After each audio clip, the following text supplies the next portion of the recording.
పిన్నెల్లి రామకృష్ణారెడ్డి గారు ఒక ఇంటికి పెద్ద కొడుకులాగా, ఒక ఇంటికి పెద్దన్నలాగా, ఒక ఇంటికి తమ్ముళ్లాగా, ఒక ఇంటికి అన్నలాగా ప్రతి ఒక్క కార్యక్రమం కూడా ఆయన చెవున పడిన ప్రతి ఒక్క కార్యక్రమం కూడా ఆయన బ్రహ్మాండంగా చేసుకుంటూ సహాయ సహకారాలు అందించుకుంటూ వస్తూ ఉన్నాడు నియోజకవర్గ స్థాయిలో.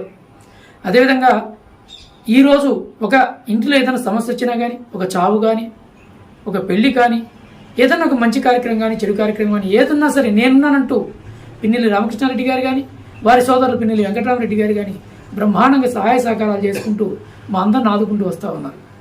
అలాంటి నాయకుల్ని మరలా ఒకసారి గెలిపించుకోవాలి, వాళ్ళ బ్రహ్మాండమైనటువంటి మెజార్టీతో మనం ఒకసారి చూడాలా అనే ఉద్దేశంతో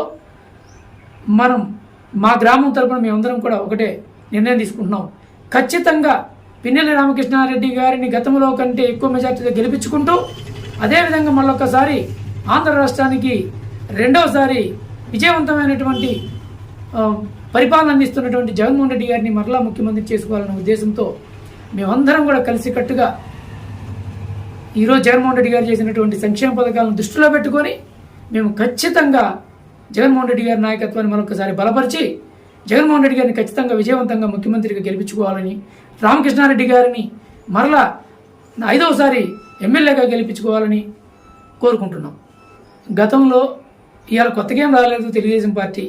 ఇవాళ మేము చేస్తే పొడి చేస్తాం, కుమ్మేస్తాం, ఊరు చేస్తాం అనడానికి గతంలో కూడా పరిపాలించినారు. గతంలో పరిపాలించినప్పుడు మాచర్ల నియోజకవర్గం ఏ విధంగా అభివృద్ధి ఉంది, ఈరోజు మాచర్ల నియోజకవర్గం ఏ విధంగా అభివృద్ధి చెందింది, మాచర్ల నియోజకవర్గంలో ఉన్నటువంటి గ్రామాలన్నీ కూడా ఏ విధంగా అభివృద్ధి చెందాయనేది ప్రజలకు తెలుసన్నా, ప్రజలు చూస్తూ ఉన్నారు. ఖచ్చితంగా వీళ్ళు ఈ పనికిమాలిన మాటలతో ప్రజల్ని డైవర్ట్ చేసి వాళ్ళేదో చేసేస్తున్నారు, వీళ్ళేదో చేసేస్తున్నారు అని చెప్పి చెప్పడానికి కాస్త కూస్త బుద్ధి ఉండాలన్నా. ఎవరన్నా ఈరోజు వాలంటీర్ కానీ వాళ్ళు ఏమైనా డబ్బులు ఇస్తున్నారో, ఒక సంక్షేమ పథకం ప్రతి ఒక్కటన్నా ఈరోజు అకౌంట్లో పడుతుంది. ఎవరైతే లబ్ధిదారులు ఉన్నారో వాళ్ళ అకౌంట్లో జమ అవుతున్నాయి డబ్బులు. ఈరోజు జగన్మోహన్ రెడ్డి గారు కానీ, లేదా వైఎస్ఆర్ కాంగ్రెస్ పార్టీ ప్రభుత్వం కానీ, ఈరోజు పిన్నెల్లి రామకృష్ణారెడ్డి గారు కానీ ఎవరిని కూడా చేత్తో డబ్బులు ఇవ్వమని చెప్పలే.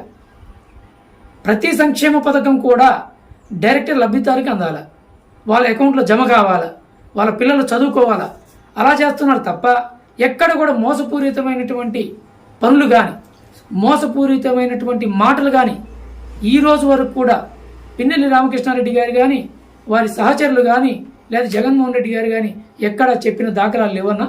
కావాలని గెలవటం చేతగాక ప్రజల మనసు దోచుకున్నటువంటి పిన్నెల్లి రామకృష్ణారెడ్డి గారిని, ప్రజల మనసుల్లో స్థిరస్థాయిగా నిలిచినటువంటి పిన్నెల్లి రామకృష్ణారెడ్డి గారిని అపోహలతో, చిల్లర మాటలతో ఇలాంటి పనులు చేస్తున్నటువంటి తెలుగుదేశం పార్టీ నాయకులకు కానీ, కార్యకర్తలకు కానీ ఒకటే తెలియజేస్తున్నా ఉన్నాం.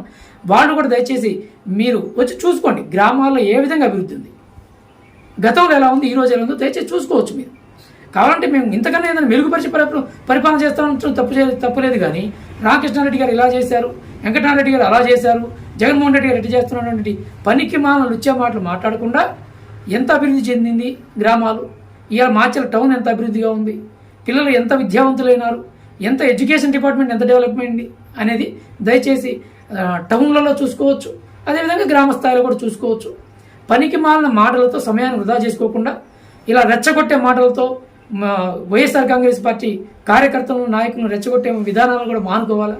దయచేసి తెలుగుదేశం పార్టీ సోదరులు కూడా ఇదే మేము విన్నపం చేసుకుంటున్నాం.